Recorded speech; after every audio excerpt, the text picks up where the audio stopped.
Hello guys at welcome back sa ating channel, and this video goes out to our client for his second order. Sir George Kabibihan of Giwan Eastern Samar. Andito po sir, pwede niyo itong panoorin para sa unit ninyo. Dahil ito po ay ibang design kaysa sa nauna ninyo, minabuti ko pong gumawa ng video. Okay, dito po ay para sa candler ito. Itong nasa bandang kanan na pulang switch para sa pagkakandol ng itlog. Ito po yon. Okay.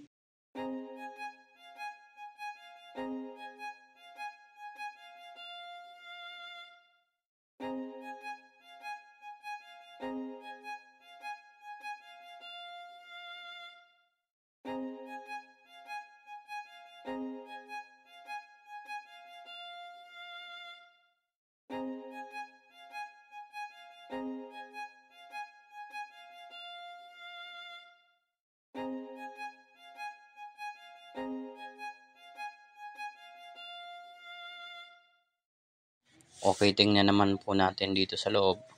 So, ayan. Meron po ditong swing frame at saka yung hatcher niya kasi hatcher combo ito. Seater hatcher combo na unit. So, ayan. Bale, lalagyan natin ito ng tray, yung swing niya. Bali dito, ito yung tray, 30 eager. Itong may design dito sa gilid na naka-indent, ito yung lalagyan natin sa magkabilang gilid. Ayan, dapat nasa gilid siya kasi para hindi magkamali yung pagkakalagay base sa design ng ating swing frame. Ayan, papasok lang ng ganyan doon pag nalagyan na ng itlog.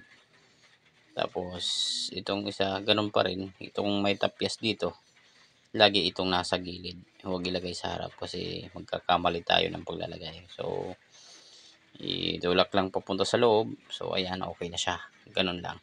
Laging tandaan na pag maglalagay, ganun dapat.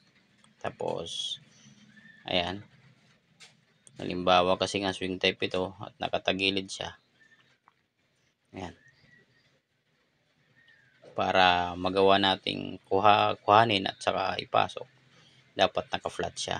Ayan, bali talagang detachable, movable siya.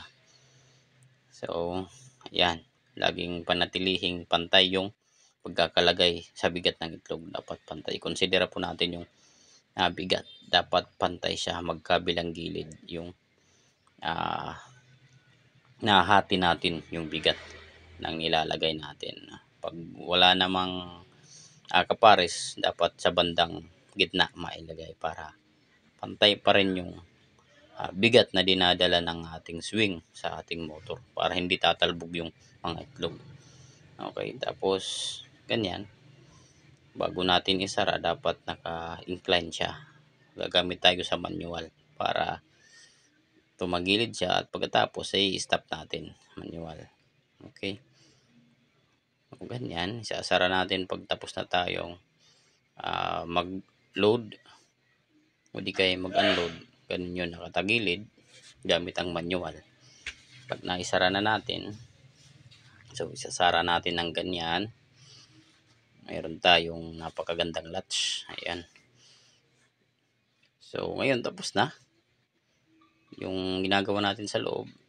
Ilagay na natin sa automatic mode. Ayan, para yung timer na lang natin saka yung motor yung bahala doon sa ating pag egg turning. Ayan, dapat all the time nakataas ito pag wala tayong gagawin sa loob.